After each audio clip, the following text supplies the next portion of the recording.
During a shopping trip, there it is. During a shopping trip to the mall, Mary was looking for a salesperson so that she could pay for the items that she wanted to purchase. And finally, after searching for a long time, she saw a lady walking around in the store that had the store ID tag on, and she assumed that she was a person that could help her. And so she said, "Excuse me, I'm trying to locate a cashier." And the person promptly said to her, "I can't help you." And she barely slowed down as she was walking by. She said then, "I work in customer service," as she walked away.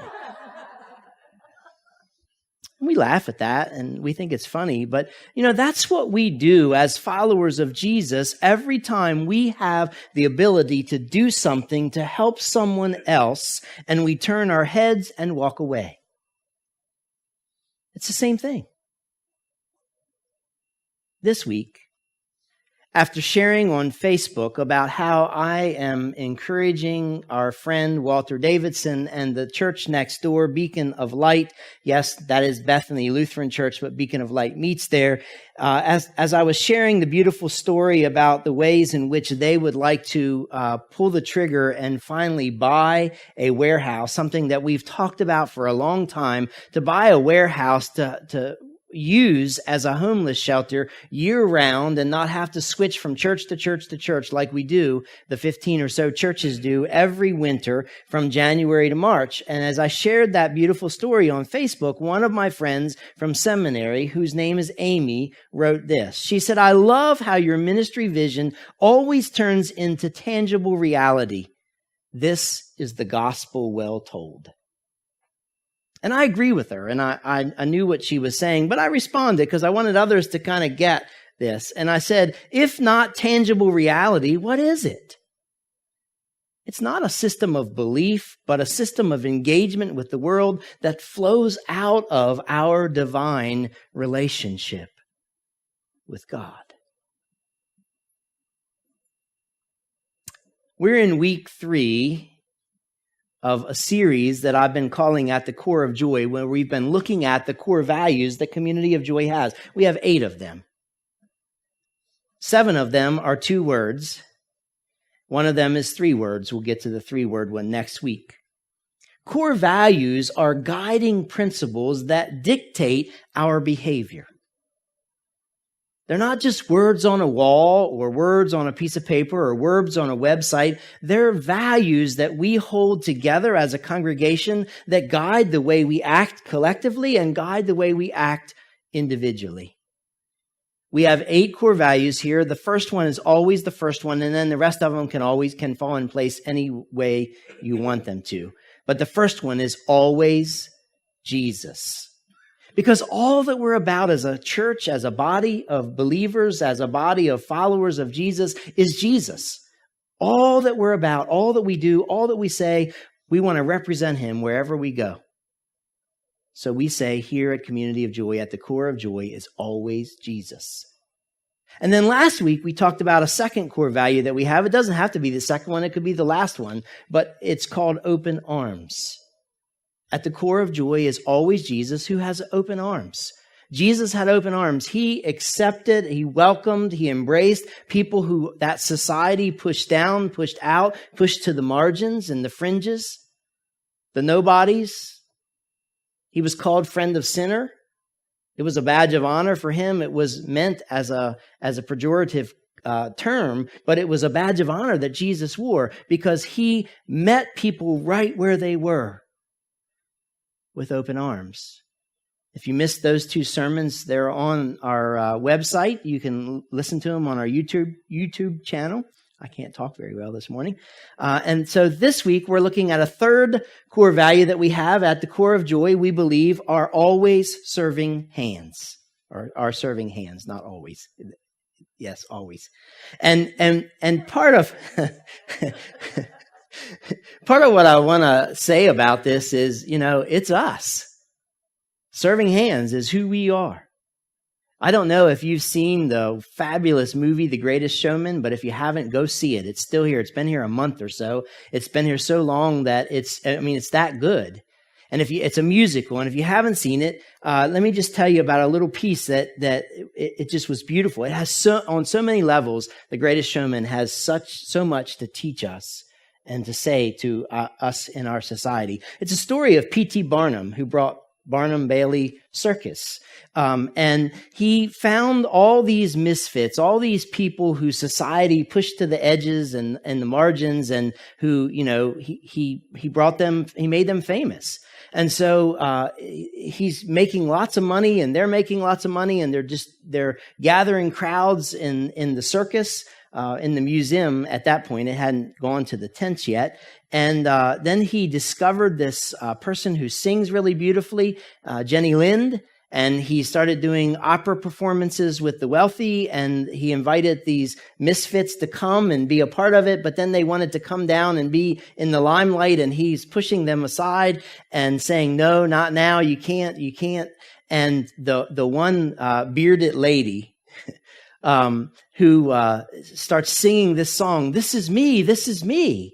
I'm not going to be hid anymore. And I want to stand up here with a beard and sing, this is us, because serving hands is who we are as a body. It's who we're known as in this community. It's at the core of Community of Joy. And everything we do and all that we are flows out of our love for Jesus, our relationship with Jesus. It's all about him. It's not about us. Our serving hands flow out of that love and that relationship that we have with Jesus. And so what I want to do this morning is, Pastor Sharon read 2 scriptures. I want to look at 4 scriptures. I didn't want her to read all 4 of them because that would take a long time, because some of them are long. And I want to talk briefly about each of these 4 scriptures, because one of the things that we see in Jesus and the way he taught and the way he lived his life, we see very clearly that he had serving hands. And he wants us to have serving hands as well. And so in the first passage that Pastor Sharon read, at Matthew 20, verse 20 to 28, we see this. We see the mother of James and John coming to Jesus and asking a special favor for her sons. Now, what mother doesn't think their child is special? Every mother thinks their child's special, and they are. But, there's a limit to the specialness of every child. And so this mother comes to Jesus and says, hey, when you get in your kingdom, when you sit on your throne, I want my son to sit on the right and left of you. I want them to have special places of honor in your kingdom. And Jesus goes on and says, whoa, wait, lady, you don't know what you're asking. And then he says, it's not my point. It's not my place. He knew his place. He said, it's not my place to put them in that position. Even if I wanted to, I couldn't do it. And then this is where I want us to pick up in this story, because what Jesus says next is the piece I want to highlight today. In verse 25, Jesus says this. He says, you know that the rulers in this world lord it over people, and officials flaunt their authority over those under them. So what he's saying is, in the world we live in, it's not any different then than now. In the world we live in, people who are in positions of authority flaunt it and lord it over people who aren't. And so what he says is, then he goes on to say, but among you, it will be different. He's saying that that's not the way it is. You're wanting your sons to have these positions of specialness and authority in my kingdom, and that it just can't be, because that's not how my followers are going to be.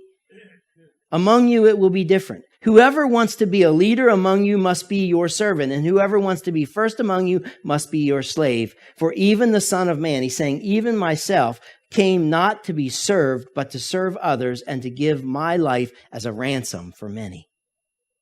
Isn't that beautiful what Jesus is doing and saying there? He's teaching us that serving hands are important.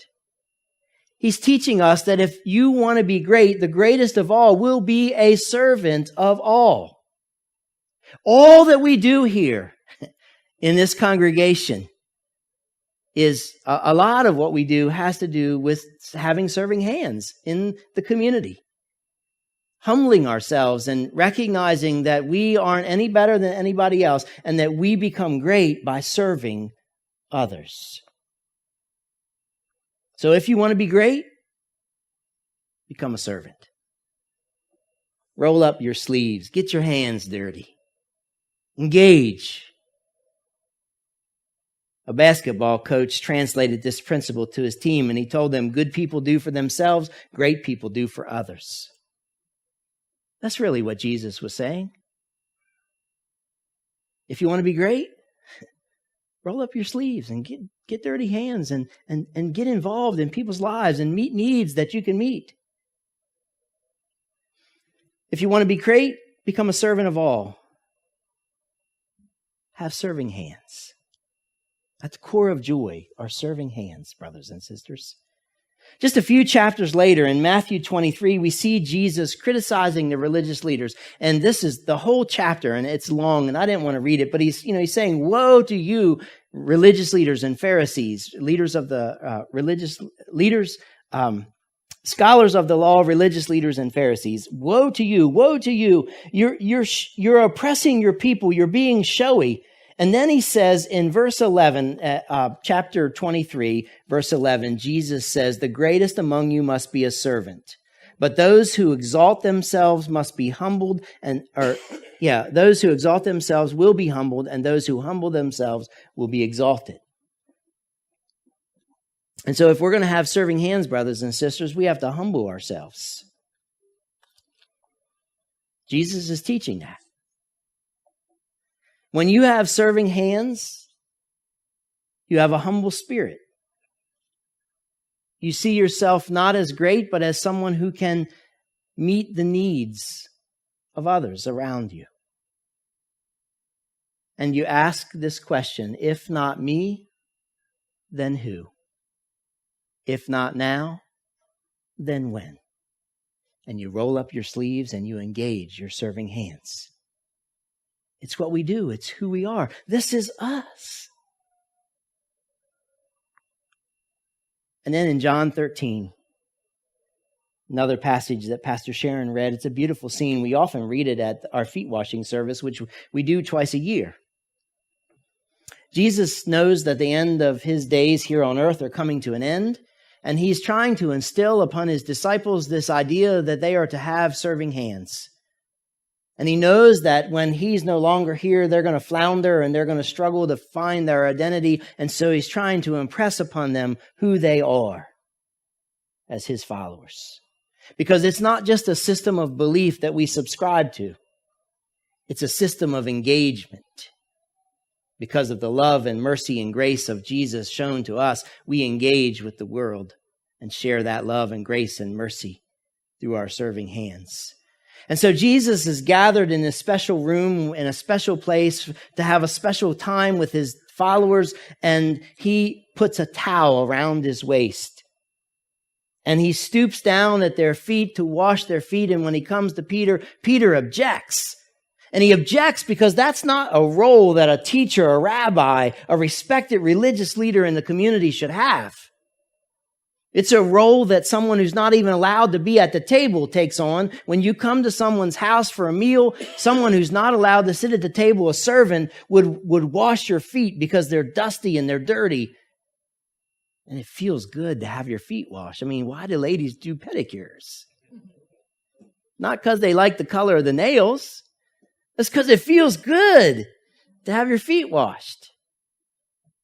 I love that feeling of you stand on your feet all day and you come home and you put them in a tub of warm water and it just feels good. Even cold water feels good. It's nice to soak your feet. And so Jesus is taking the role of a servant and he's washing their feet. And as he stoops to wash Peter's feet, Peter objects. No, you can't do that.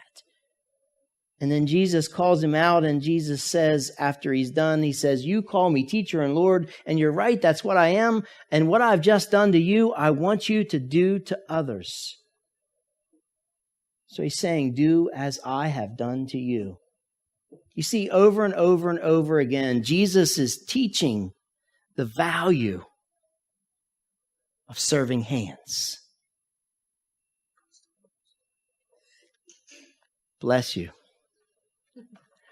On Thursday, I had the privilege of joining my friend, our friend, Grace Murdoch, and our mayor, Mayor Day, in spending the whole day going around Salisbury doing random acts of kindness in preparation for this week. This week, starting today, is Random Acts of Kindness Week.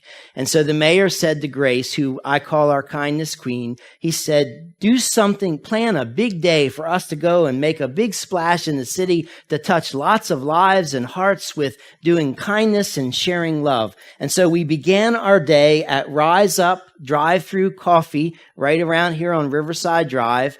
And we started with our intention was to provide free coffee to everybody who came through the drive-through or came in the door. It ended up, and I have no idea how much it's going to cost. We'll find out when we get our credit card bills, because it was Jake's personal card, Grace's card, and my card that we used to provide this. And it ended up, we paid for breakfast for everybody who came through, whatever they ordered. And we did that. Grace started with her card first, and until it got declined 3 times because the credit card company says, whoa, wait, too much traffic's going on here. This isn't you. And then she checked her phone, and reinstated it, told her it is indeed me. And then Jake put his card down, and when I discovered it was his personal card, I said, no, I can't have you guys doing all this. So I got my card out, and we did that. And, it was a beautiful experience. It wasn't what people were expecting. First to have the mayor serve them, and then to have a free coffee or free breakfast, whatever it was. And then it was so cool. Grace had had planned ahead and made postcards, and she had them postage paid, and they were addressed to the mayor, and they had worked out this arrangement that they wanted to encourage, and every person that he gave a free cup of coffee to or a breakfast to, he said, I want you to do something for me. I want you to pay it forward. I want you to do some kind of kindness to somebody else. And then he gave them this postcard, and he said, then I want you to write it down, what you did, and write your name and mail it back to me, because at the end of the month, we're going to go on Facebook Live, and we're going to talk about all of the kindnesses that people did in our community, and we're going to name you. And so we'd like you to do that for us. And over and over and over again, he said, I want you to do as we're doing. Pay it forward. We're applying the principle that Jesus taught. Do as I teach you. Do as I'm doing. Because at the core of joy, brothers and sisters, are serving hands. People who, because of a deep love for Jesus and a desire to respond to his deep love for us, are willing to roll up your sleeves and get your hands dirty and serve others. And that day was beautiful. On Thursday, we started at Rise Up. We went to 2 elementary schools. We talked about the garden and sowing seeds. We talked about the Orliwaba and some ways to be kind to one another. We went to Anchorage Nursing Home. Probably was the most fun spot that we went to. Anchorage Nursing Home is right down here on the riverfront, and it's a place where there are lots of people who probably never see somebody come in to visit them. And it's amazing what a little carnation will do to bring a smile on somebody's face. We walked in room after room after room. We had, 140 or so carnations to give away. And we walked in a room, and, you'd look at the person laying there in the bed, and they were in their own world. They were looking at TV, or they were asleep, or they were just, you could tell that they weren't really there. And so we walk up and say, good morning, how are you? We're here to give you a flower to tell you that you're loved. And the smile that would come on their face every time, didn't matter what their countenance was before, they had a smile. We walked in one room, and the lady was from Baltimore, and she did not like being here in Salisbury. Now, if I had been from Baltimore, I wouldn't want to be in Baltimore. And so she was going on and on and on to Mayor Day about how she hated Salisbury, and she wanted to get home to Baltimore. She didn't have any family here. She didn't know why she was here. She just hates being here. She wants to get back home to Baltimore. And so Jake said to her, he had the flower. He said, let me ask you this question. He said, has the mayor of Baltimore ever given you a flower? And she said, nope. Mayor of Baltimore never gave me nothing. And said it just about that way. And he said, well, here, the mayor of Salisbury's giving you a flower. And her crusty old face opened up with a smile. It was as big as, it was beautiful. And she said, thank you. And her whole countenance changed.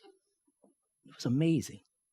And then this one last visit that we did, I wish we could have recorded it it was absolutely beautiful. In that nursing home, they have two people in a room in most rooms. And so one bed's this way against the window, and the other bed's this way, kind of looking out the door. And this particular room, the one against the window, had a curtain pulled. And we talked to the lady, we engaged the lady up against the door first when we went in, and had a beautiful experience with her. And then when Jake, the mayor, walked around that curtain, and that lady saw him, and it was like, I think she probably doesn't get out of bed at all, because the way they had her puffed up and built up, she didn't seem to be able to raise her head or anything, but she was with it mentally. She was with it, able to speak.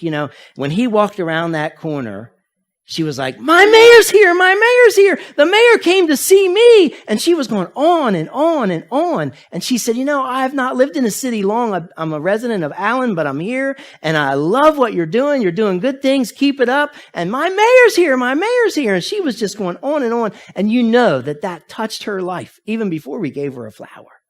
It was so cool. You see, Jesus taught that principle, do as I do. And it's easy to do. It doesn't cost anything to give a smile or to show up in a place that you might be unexpected. Those flowers, I don't know how much carnations are, but they aren't much, I think on a Be a Blessing Sunday, we're going to do that.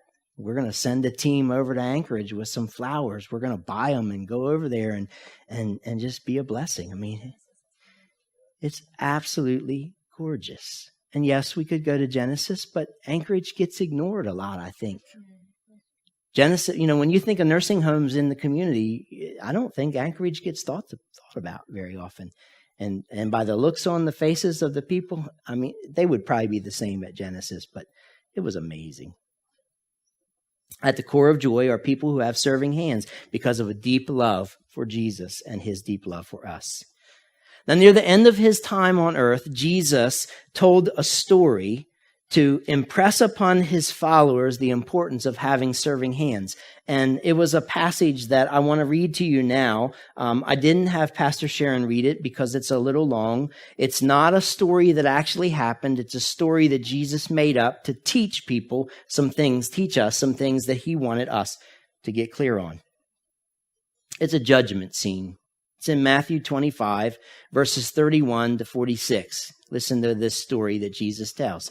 He's telling it to his disciples, and he's telling it to us. He says, but when the Son of Man comes in his glory and all the angels with him, then he will sit upon his glorious throne. All the nations will be gathered in his presence, and he will separate the people as a shepherd separates the sheep from the goats. He will place the sheep on his right hand and the goats at his left. The king will then say to those on his right, come to me, you who are blessed by my Father. Inherit the kingdom prepared for you from the creation of the world. For I was hungry, and you fed me.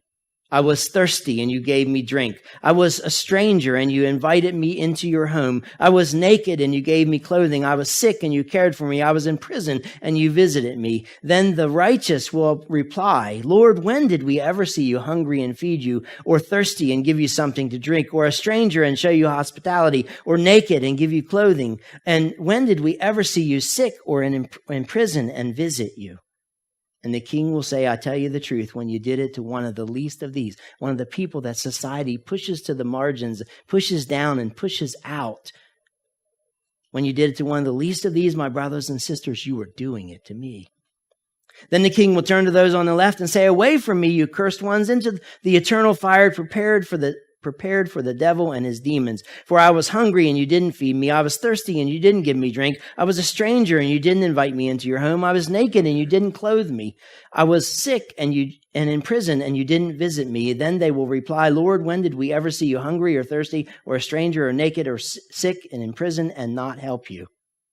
And he will answer, I tell you the truth, when you refuse to help the least of these, my brothers and sisters, you were refusing to help me. When you threw up your hands and said, I'm just in customer service.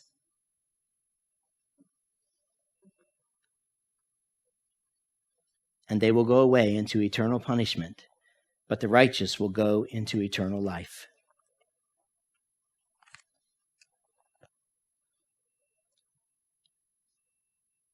You see, this is a scene of judgment. At the end of life, you and I will stand before Jesus, and we will have to answer this question. What did you do with Jesus? When he asks, he'll say, what did you do with me? Now, Jesus doesn't share this story to teach us that getting our salvation, getting to heaven, having eternal life with him is about doing. It's not something we can earn. It's a response. It's responding to the grace, the love, the mercy that Jesus has shown us. We have to do something with it. It's not just a system of belief. It's not just a gift we receive. It's a gift we receive and then we share with others. And that's what this story is about. And here at Community of Joy, I teach that we are blessed by God so that we can bless others. It comes out of Genesis 12, 1 and 2. It's the story of Abram. God said to Abram, I'm going to take you to a far off distant country and I'm going to bless the world through you and your offspring. See, we're blessed so that we can bless others. And so in this story, did you note what Jesus teaches? He says, then the king will say to those on his right, come, you who are blessed by my Father. Come, you who are blessed by God, and inherit the kingdom prepared for you from the creation of the world. For I was hungry and you fed me. I was thirsty. Come, who are blessed. You will inherit the kingdom prepared for you from the beginning of time because you blessed others with the blessing that I have given you. There it is. That's what Jesus is teaching there.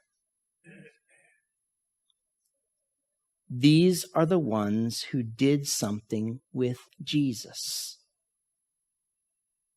Not as a way of earning salvation. You got to get that. It's not.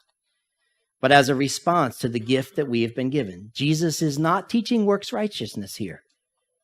But he's teaching us that as his followers, it's not enough just to believe. We have to do something with him. And that's where serving hands come in. When it's always Jesus, then we must have open arms and serving hands. So what are you doing with Jesus? At the core of joy are serving hands. And it's not just the organized ways that we serve Jesus as a congregation, as you've seen in all of these pictures. It's also all of the ways that we serve Jesus, even as and especially as individuals.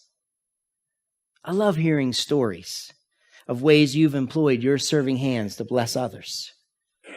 Taking a meal to a sick friend, sending an encouraging card, making phone calls to check in with people, offering a ride to a doctor's visit or a ride somewhere, spending an extra hour with someone who needs to talk, praying with someone who is struggling. And then this story that I just heard moments before we came in here this morning. One of our folks who's sitting in this room was at a restaurant downtown Salisbury and saw what she perceived was a homeless person come in and eat a meal and then get up and not pay. And as the person got up to not pay, the management recognized that he was getting up to not pay, and there was a confrontation that ensued between the management and this person who had eaten in the restaurant but not paid. And one of our folks went over and said, I've seen what happened, and I want to pay for his meal. And the manager said, no way, you can't do that. But they said, yes, I want to pay for his meal.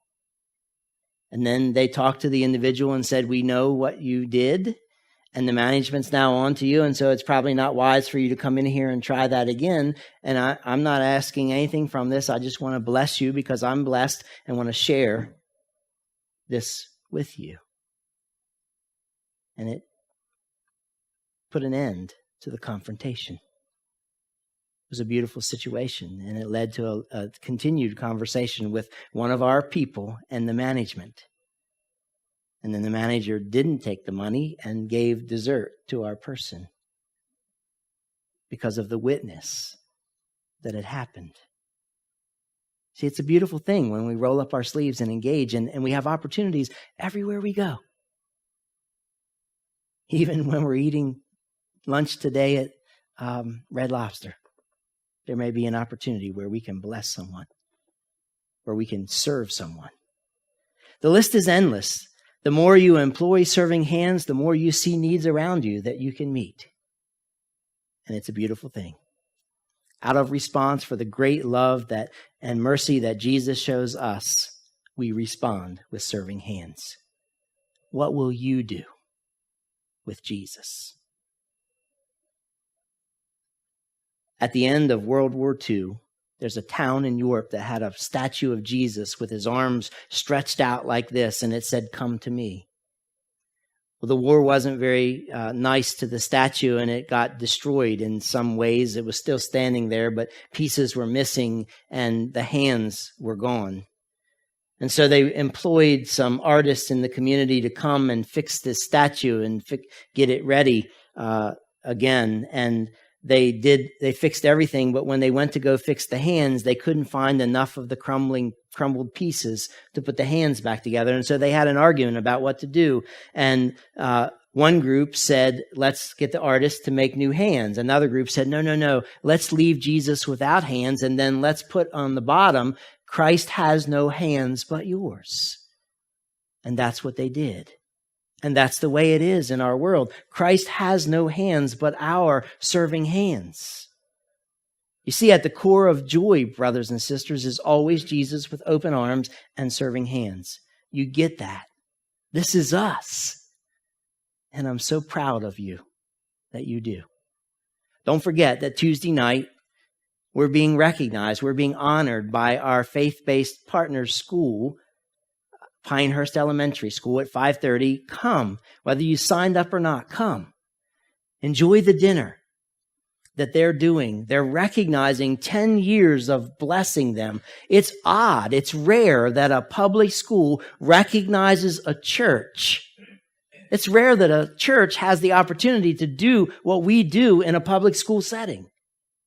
And they invite us in deeper and deeper and deeper all the time. So come, 5:30 at Pinehurst Elementary School, just around the corner. Gary, you don't have to eat. You come at 6, and we'll tell them you already ate because we know that all you eat is potato chips and French fries. And so, and you don't have to give any response. He's in trouble later. Yeah. It's an honor, brothers and sisters, to serve Christ with you here in this community. And as I conclude, I want to share one more poignant story. One day, a man stood before God. His heart was breaking for all the pain and suffering he had seen in the world. And he cried out, "Dear God, look at the suffering, the anguish and distress in the world. Why don't you send help?" And God looked him right in the eyes and said, "I did. I sent you." Brothers and sisters, you got it. Serving hands.